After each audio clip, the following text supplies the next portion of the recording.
Dan saudara, kemarin tim kuasa hukum Peggy Setiawan selaku pemohon dalam sidang pra-peradilan Peggy Setiawan menghadirkan seorang ahli dan 4 orang saksi lainnya. Kini adalah giliran pihak termohon yakni Polda Jawa Barat yang akan menghadirkan ahli. Lalu bagaimana arah kesimpulan sidang pra-peradilan Peggy Setiawan yang akan diagendakan besok yang telah menjadi tersangka pembunuhan Vina di Cirebon? Kita akan bahas bersama pakar hukum pidana Universitas Al-Azhar Suparji Ahmad. Selamat pagi, Pak Suparji. Sehat, Pak? Alhamdulillah. Alhamdulillah. Ya, Pak Suparji, kita telisik dulu dari pernyataan ahli kemarin yang dihadirkan oleh kuasa hukum dari Peggy Setiawan yang tegas menyatakan bahwa Peggy ini adalah korban salah tangkap begitu. Kalau Anda melihat pernyataan ahli ini, apakah sudah sesuai dengan apa yang diutarakan oleh ahli kemarin atau memang ada yang bisa dibantah oleh tim hukum Polda Jawa Barat? Saya kira untuk kapasitas ahli, kompetensi ahli dalam konteks persidangan adalah keterangan ahli ya. Judul nomenklatur di KUHP itu kan keterangan ahli. Keterangan ahli. Maka dalam konteks itu berarti yang bersangkutan adalah menerangkan. Berdasarkan pengetahuan, berdasarkan ilmu, berdasarkan pengalaman. Bukan menilai fakta. Apa yang disampaikan adalah membantu hakim semoga membuat terang benderang perkara.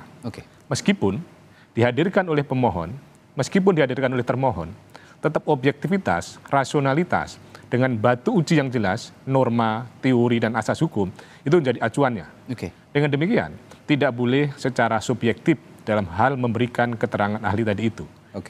Yang kedua, kaitannya dengan soal bahwa dari sisi pemohon itu mengatakan ini adalah error in persona, salah orang, salah tangkap gitu. Mestinya adalah kembali pada konteks menguji sah dan tidaknya penetapan tersangka.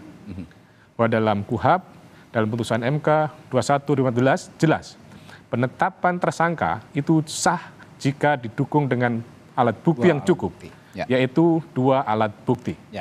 Di mana alat bukti tadi adalah dikonstruksikan memenuhi kualitas. Jadi keterpenuhan tadi tidak saja kuantitas tetapi juga kualitas. Dari sisi kuantitas bahwa dari jawaban termohon sudah mencukupi dalam arti sudah memeriksa saksi, memeriksa surat, menggunakan petunjuk, memeriksa calon tersangka, bahkan juga ada keterangan ahli. Artinya adalah bahwa secara kuantitatif apa yang dilakukan Polda dalam hal ini Jawa Barat adalah tidak bisa disalahkan. Sehingga yang menjadi persoalan adalah bagaimana pemenuhan alat bukti secara kualitatif tadi itu. Bagaimana mengukur satu alat bukti yang berkualitas tadi itu, yaitu adalah bersesuaian antara alat bukti satu dengan alat bukti yang lain. Bersesuaian dengan saksi satu dengan saksi yang lain. Setidak-tidaknya itulah mengukur satu alat bukti yang memenuhi kuantitas dan kualitas tadi itu.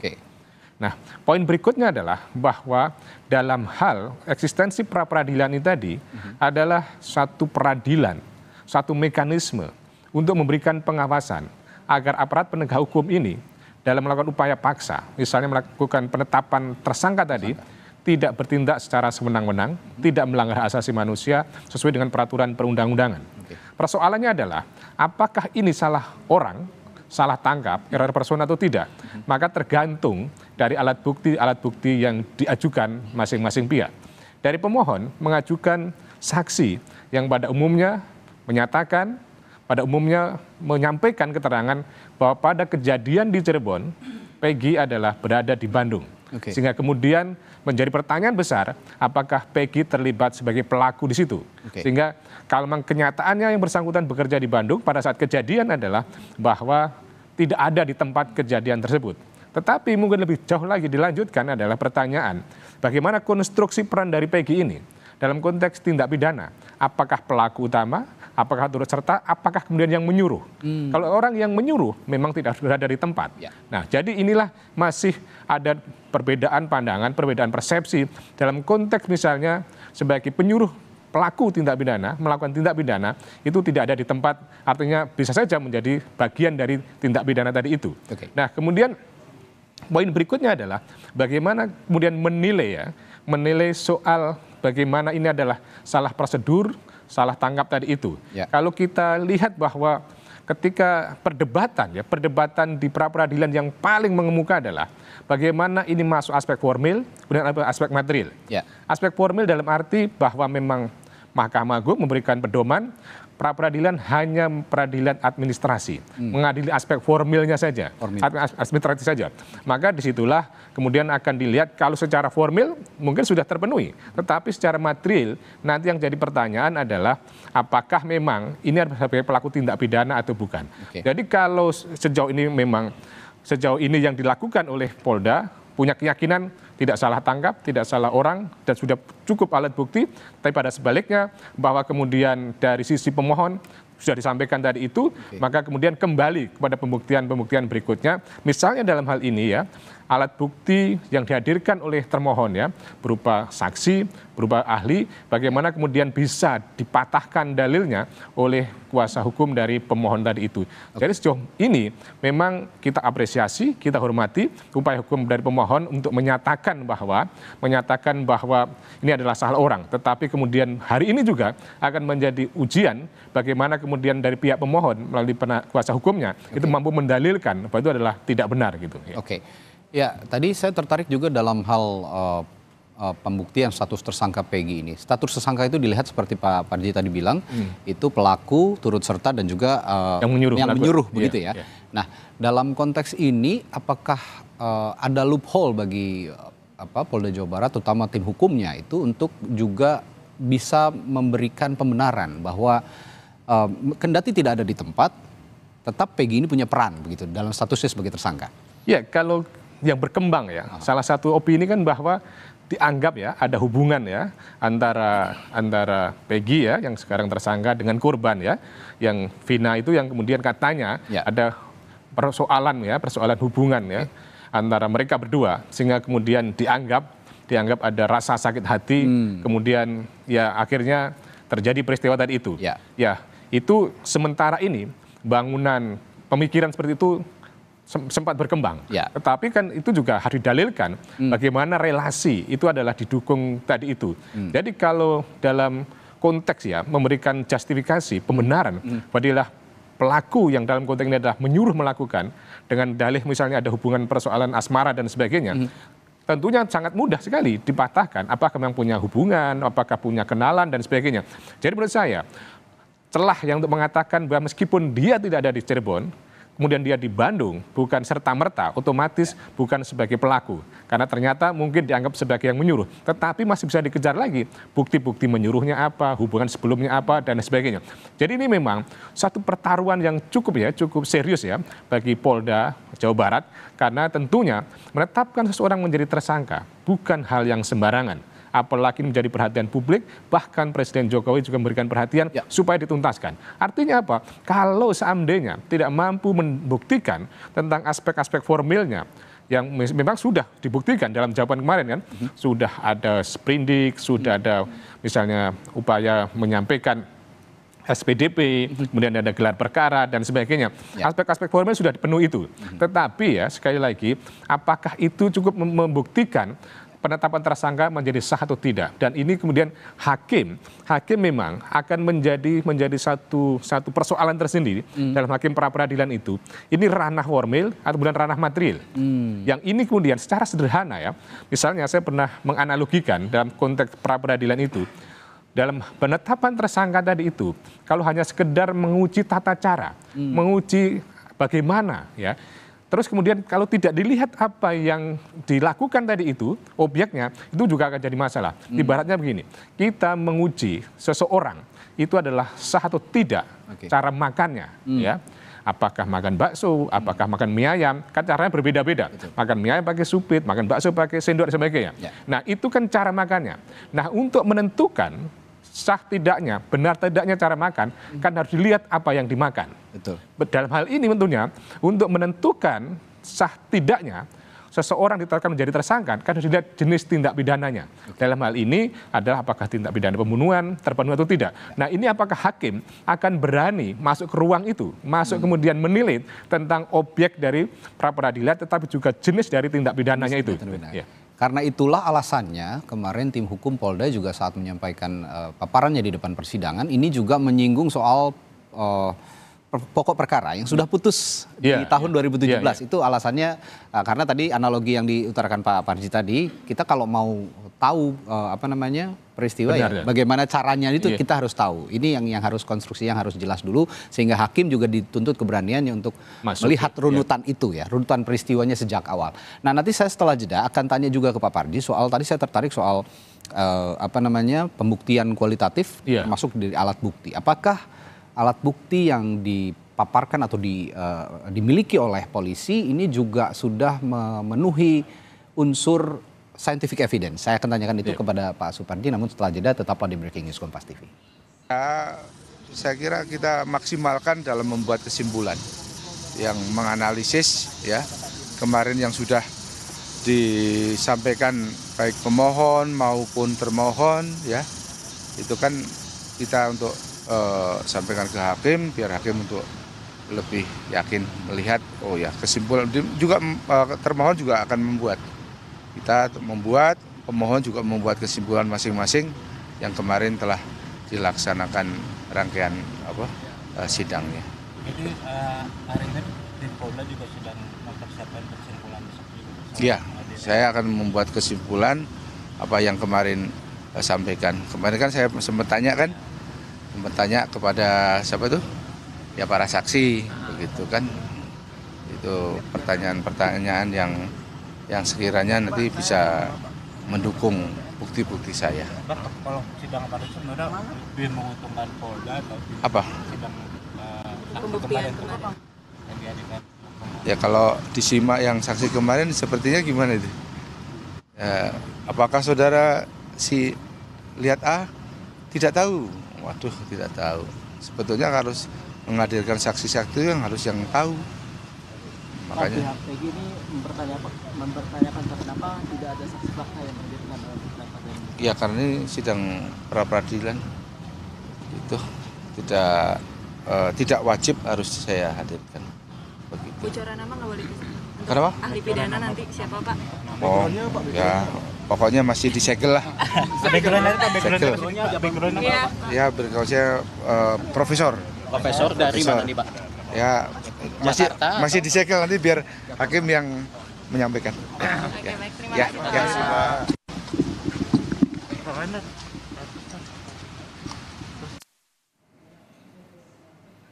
Ya itu tadi yang disampaikan oleh tim hukum dari Polda Jawa Barat yang optimistis nanti pada saat saksi ahli atau ahli dihadirkan di persidangan bisa menguatkan bukti bahwa Peggy Setiawan adalah pelaku dari kasus pembunuhan Vina dan Eki. Tadi juga diutarakan bahwa ahli yang akan dihadirkan hari ini adalah seorang profesor, namun dari tim hukum Polda Jawa Barat belum mau lebih lanjut untuk memaparkan siapa sebenarnya profesor yang dimaksud.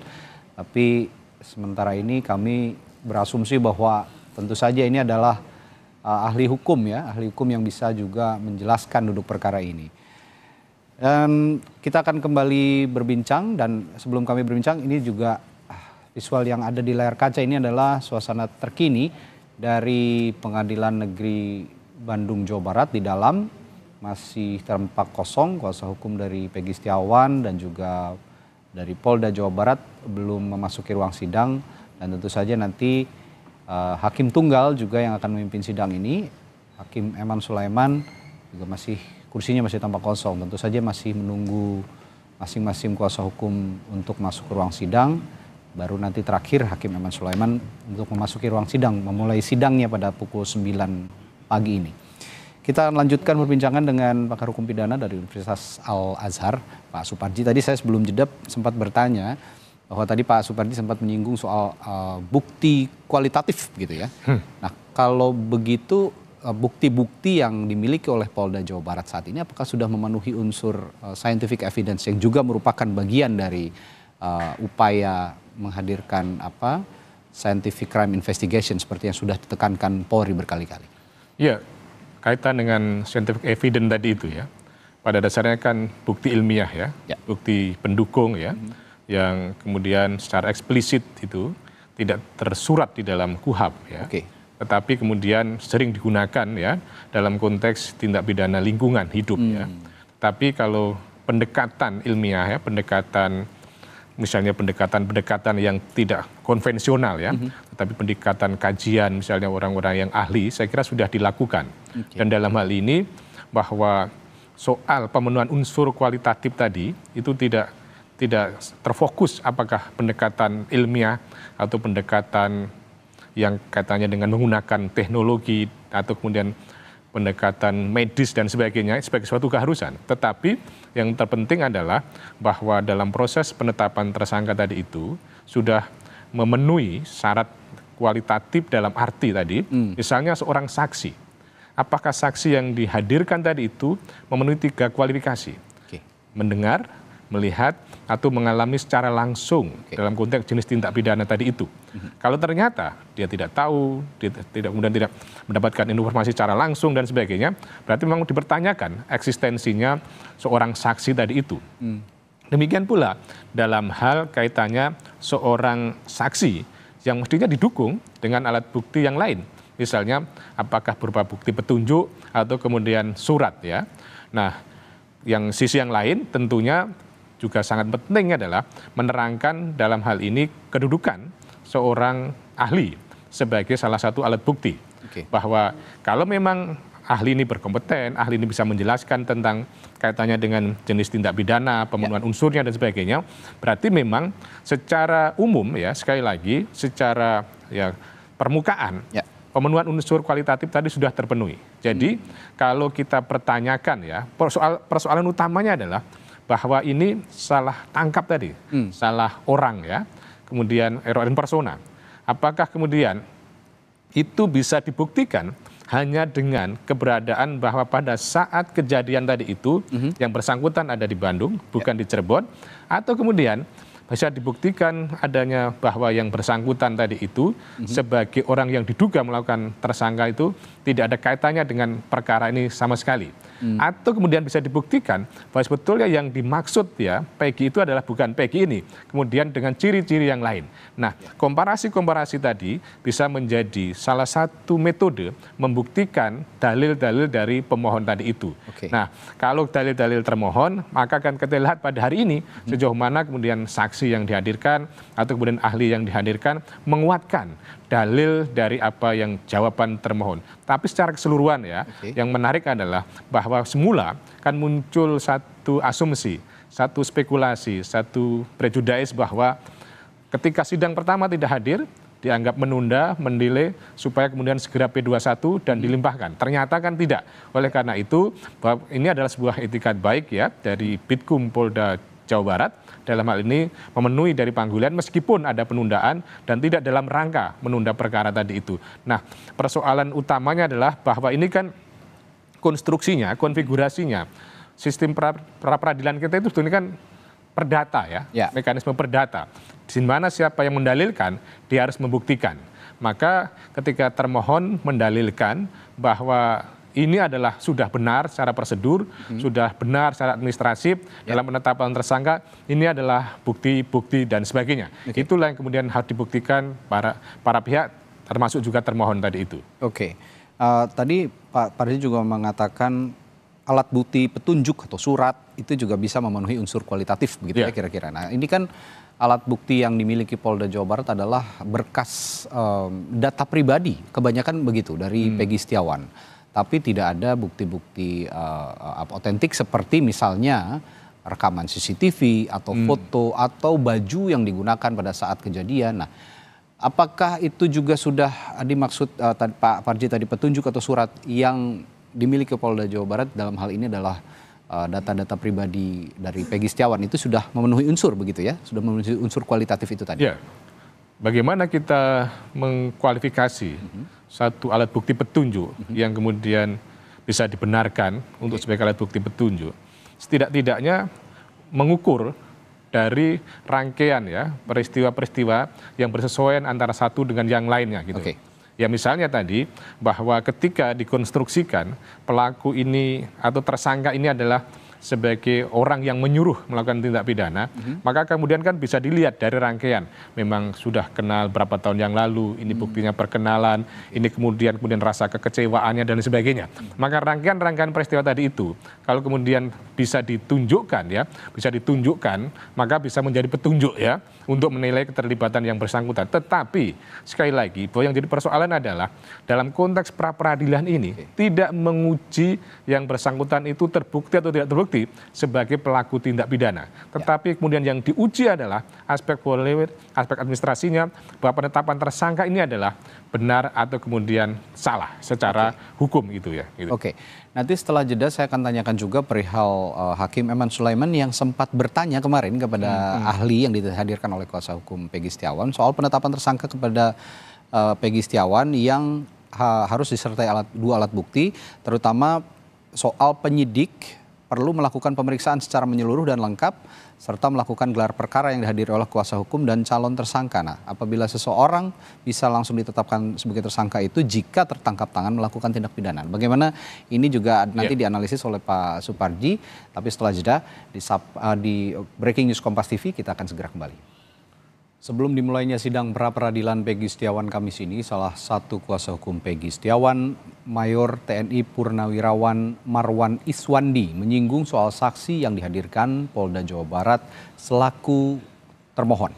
Marwan menyebut semestinya Polda Jawa Barat menghadirkan saksi yang menyebut Peggy alias Peron adalah Peggy Setiawan. Selain itu, kuasa hukum Peggy Setiawan juga meminta Polda Jawa Barat agar menghadirkan Ibtu Rudiana. Kuasa hukum Peggy juga menyatakan optimistis menang.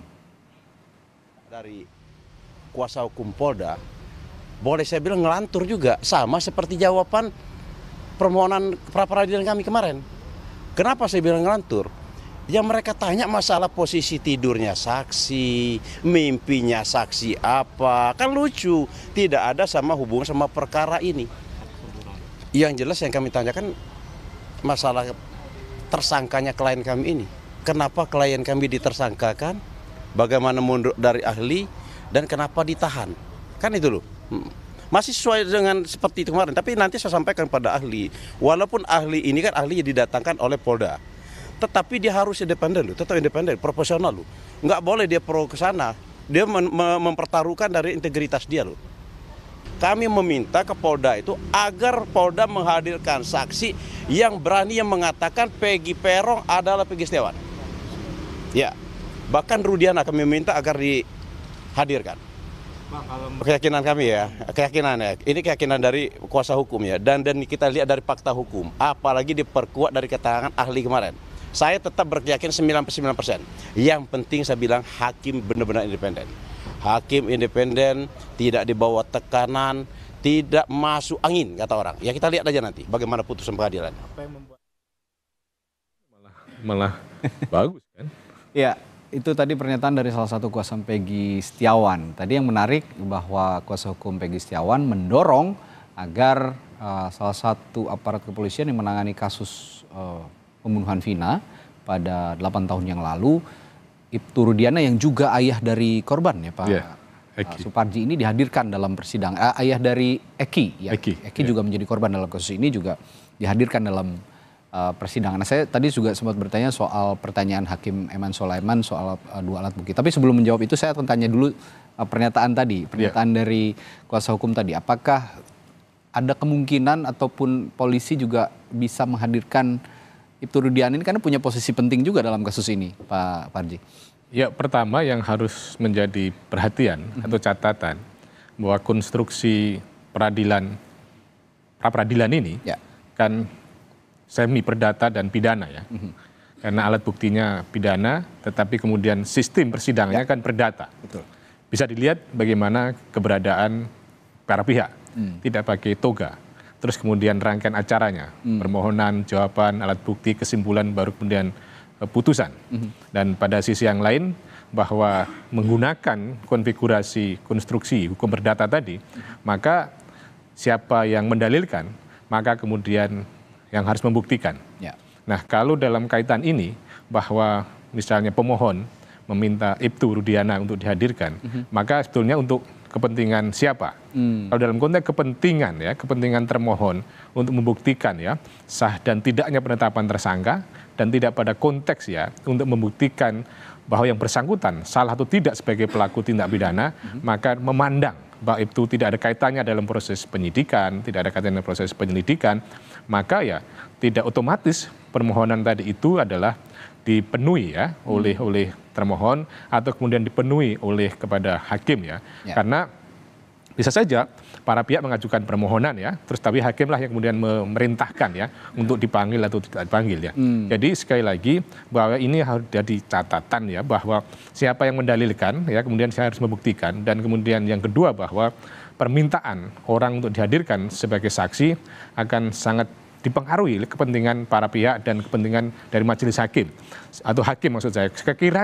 Sekiranya sudah terang benderang perkara ini, maka mungkin kalau hal-hal yang tidak perlu, saksi yang tidak perlu, mungkin juga tidak perlu dihadirkan. Dan kemudian kalau kita misalnya mencermati ya persidangan kemarin ya soal salah satu dalilnya ya bahwa tidak pernah diperiksa sebagai calon tersangka, tidak ada gelar perkara gitu ya, bahwa memang dalam hal putusan MK maupun dalam hal KUHAP bukan sebuah keharusan tentang soal gelar perkara tadi itu. Itu diatur di dalam perkap ya, dan perpor, di mana memang ada gelar perkara ya, yang mulai dari awal, tengah atau kemudian akhir ya, yang pada dasarnya mengevaluasi memutuskan suatu perkara tadi itu. Jadi ini kembali pada internal kepolisian penyidik, apakah menjadi sebuah keharusan untuk gelar perkara tadi itu. Ya. Kita ke ruang sidang Pengadilan Negeri Bandung. Hakim Tunggal Eman Sulaiman sudah masuk ke dalam ruang sidang dan sidang akan segera dimulai. Langsung saja kita akan saksikan jalannya sidang kasus Peggy Setiawan di pra peradilan Peggy Setiawan, kasus pengantarnya sudah Vina dan Eki.